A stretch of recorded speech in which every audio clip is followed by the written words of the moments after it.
Tän näköinen vastus. Okei. Mielenkiintoinen. Madame. Kameramies.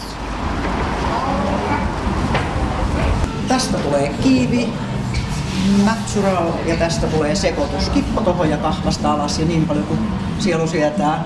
Okei. Kipon reunat antaa. Tästä sitten päälle näitä härpäkkeitä.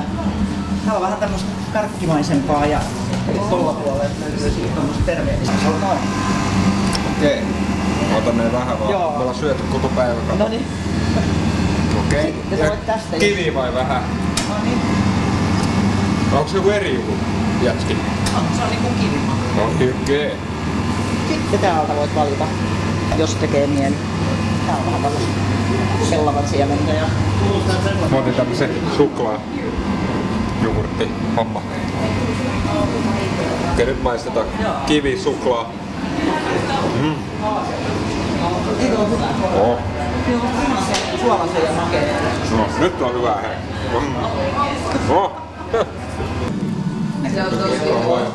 Kello on ainakin hyvin. Oiko hyvä? Oho. Tällaista on ammattikuvaajat hommissa. Erinomainen. Kiitos hei tästä.